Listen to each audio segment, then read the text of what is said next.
지역의 높낮이를 이용한 의성의 전통 수리시설에 세계 관계시설물 유산 등재가 추진 중입니다. 오는 6월까지 의성군이 신청서를 제출하면 등재 여부는 오는 10월 결정됩니다. 대구 지역의 1일 확진자가 지난 12일 11,367명 이후 엿새 연속으로 하락세를 이어갔습니다. 18일 0시 기준 대구 경북 확진자는 4,400명대로 나타났습니다. 대구시를 비롯한 전국 13개 광역기초단체로 구성된 전국도시철도 운영지자체협의회가 도시철도 무임승차 손실을 정부가 지원할 것을 촉구하는 공동선언문을 채택했습니다. 학교법인 원석 학원사나 경주대와 서라벌대가 통폐합을 선언했습니다.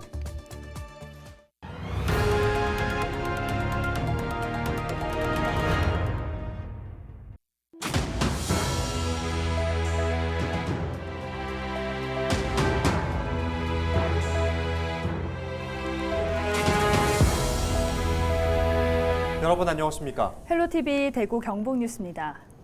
농사 짓는데 꼭 필요한 거 뭐가 떠오르세요? 네, 아무래도 일단 햇빛이나 토양 그리고 물은 가장 기본일 것 같고 여기에 아무래도 정성도 필요할 것 같은데요? 네, 맞습니다. 그런데 경북 의성 지역은 비가 적게 오는 지역이고 금성산은 사화산이라 물이 잘 빠지는 토양인데도 이 일대가 예로부터 농사가 잘 되고 있다고 합니다. 비결은 바로 오래전부터 이어져 온 과학적인 물 관리에 있었는데요. 홍하영 기자가 취재했습니다. 의성 금성산은 사화산입니다. 그래서 인근 지역이 화산 토양이다 보니 물 빠짐이 심할 뿐만 아니라 비도 적게 내리는 지역입니다. 금성산 일대 지난 10년간 연평균 강수량은 900mm 정도로 전국 평균 1250mm의 약 70% 수준에 불과합니다. 하지만 이곳은 예로부터 마늘 농사, 논농사, 이모작을 할 만큼 작물 재배가 활발히 이뤄지고 있습니다. 선조들이 영농의 불리한 여건을 극복하고자 다양한 방법으로 물을 저장하고 관리해온 덕분입니다. 이것은 모종입니다. 이 모종을 빼면 이곳에 있는 물들이 물길을 따라 논으로 흘러 들어갑니다.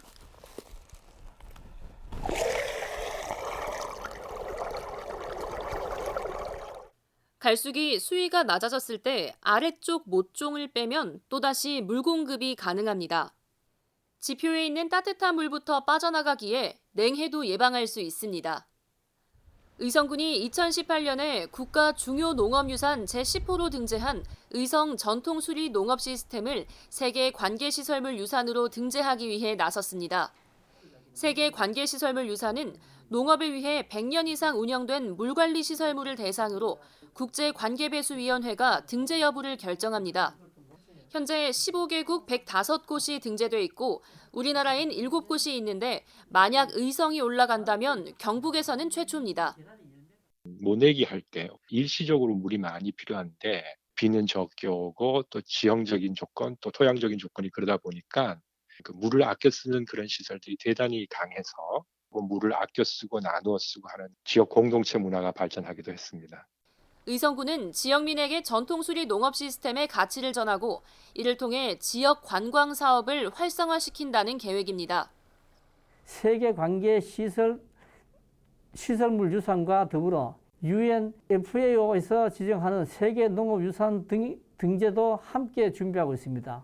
금성산 일대의 모든 관광 자원을 엮어 하나의 지붕 없는 생태 박물관으로 조성하여 의성만의 농촌 관광 모델을 만들 계획입니다. 세계 관계시설물 유산 등재 여부는 의성군이 6월까지 국제관계배수위원회에 신청서를 제출하면 심의 후 오는 10월쯤 결정됩니다. 헬로TV 뉴스 홍하영입니다. 오는 6월 1일 치러지는 전국 동시 지방선거를 앞두고 예비 후보자들을 만나보고 있습니다. 청도군수 선거 출마자들을 선관위 등록 순으로 전해드리고 있는데요. 이번 시간에는 국민의힘 김하수 예비 후보를 만나 지역 발전을 위한 다짐을 들어봤습니다. 신병균 기자가 전해드립니다.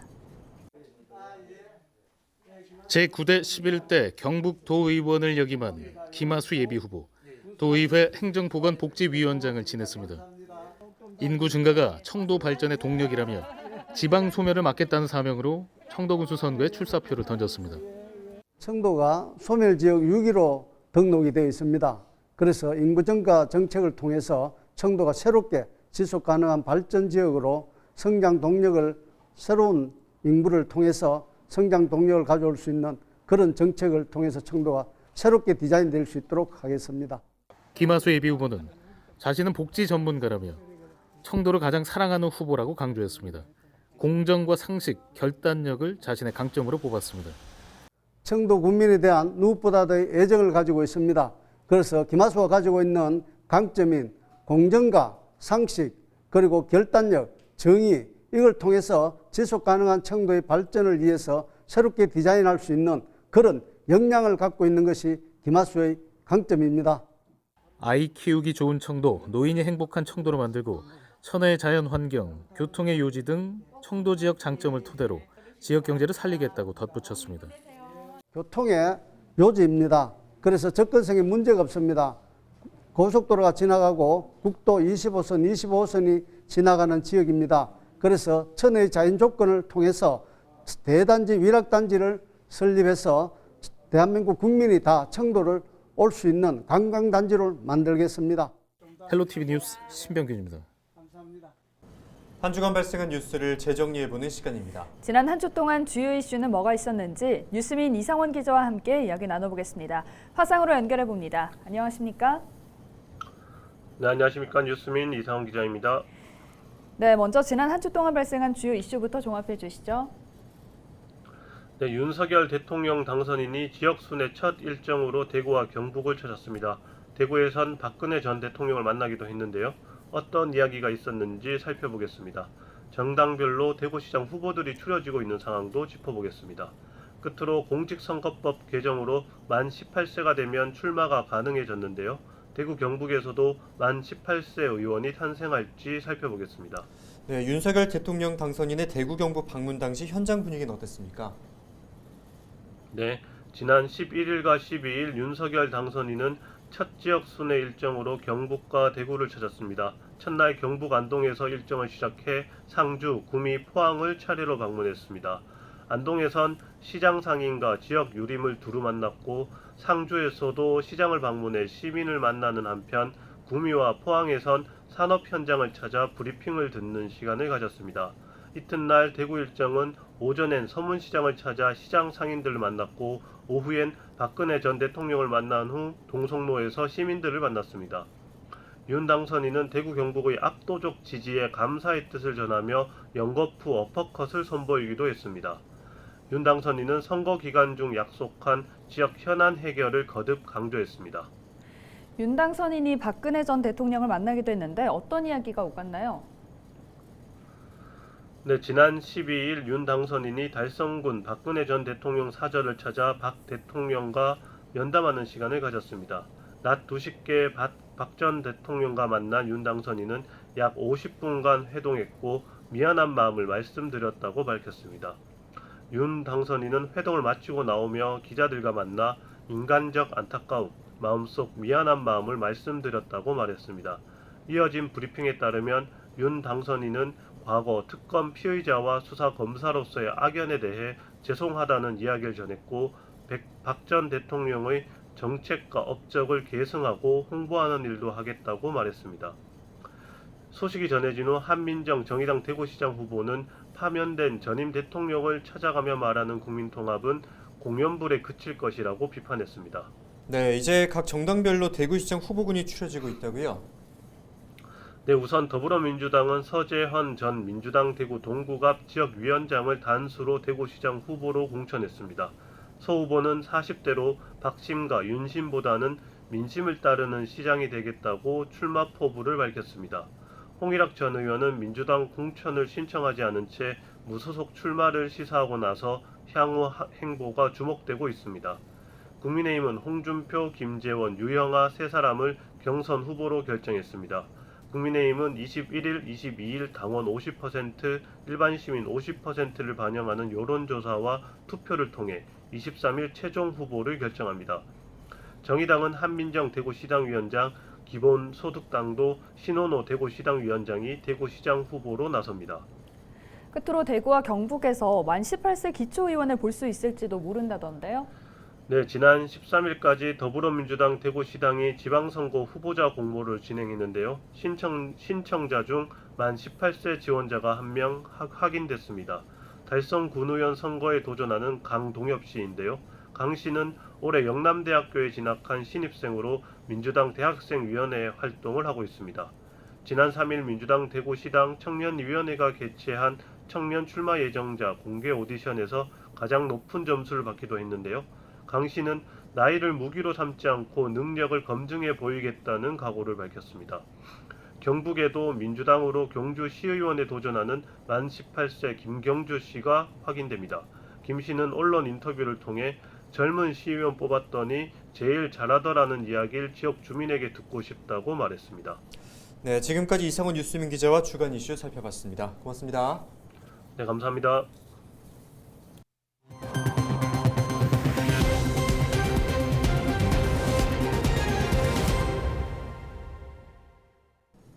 백이철 대구 동구청장이 6일 지방선거에서 재선에 도전하겠다며 출마를 공식화했습니다.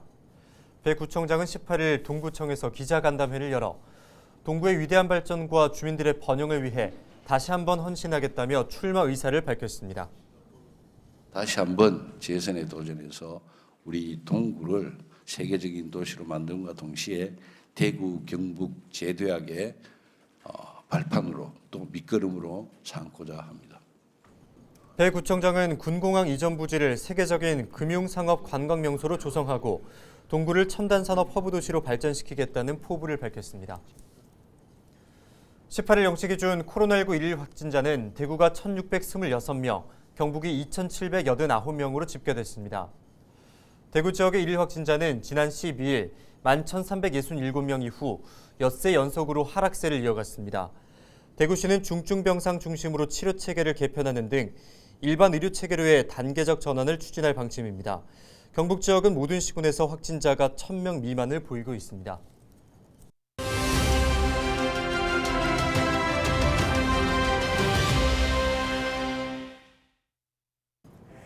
다시 일상으로. 우리의 몸과 마음을 옥죄어왔던 사회적 거리두기가 2년 만에 막을 내렸습니다.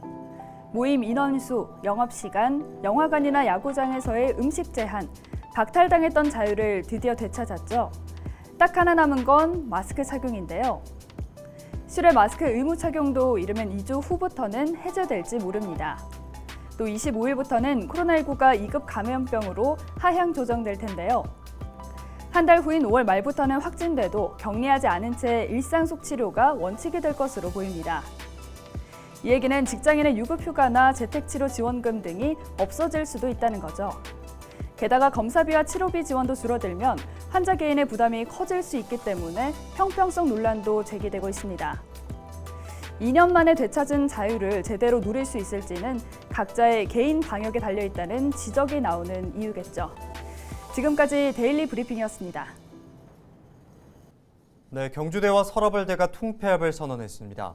학교법인 원석학원사나 경주대와 서라벌대는 18일 경주시청에서 기자회견을 열어 미래 사회에 대응하고 산업 분야에서 요구하는 인재 양성을 위해 두 대학을 통폐합한다고 밝혔습니다. 대학 이름은 경주대로 하고 2년제 서라벌대를 4년제 경주대로 통합합니다. 내년 통합대학의 신입생 모집을 목표로 학과를 조정하고 인력도 감축할 예정입니다. 두 대학은 지난 13일 교육부에 통폐합 승인 신청서를 제출했습니다. 대구시를 비롯한 전국 13개 광역 기초단체로 구성된 전국도시철도 운영지자체협의회가 도시철도 무임승차 손실을 정부가 지원할 것을 촉구했습니다. 협의회는 공동 건의문을 통해 낮은 요금과 인구구조 변화, 코로나19 장기화 등으로 도시철도가 전례 없는 재정위기에 직면했다며 법정 무임승차 손실에 대해 국비 보전을 요청했습니다. 협의회는 이번 공동 건의문을 새 정부 인수위에 공식 전달할 예정입니다. 지난 17일 오후 5시쯤 의성군 옥산면의 한 주택에서 불이 났습니다. 불은 1시간 만에 진화됐지만 이 화재로 주택 관계자 1명이 팔다리에 1도 화상을 입었습니다. 경찰은 정확한 화재 원인을 조사 중입니다. 문경시가 지방채 잔액을 전액 상환했습니다. 2012년 484억 원 규모의 지방채가 있었지만 이후 지방채 발행을 자제하고 매년 수십억 원의 부채를 조기 상환해 이자 부담을 줄여왔습니다. 올해에는 산업단지와 농공단지 조성을 위해 발행한 지방채 잔액 114억 원을 전액 조기 상환해 지방채 제로를 현실화했습니다.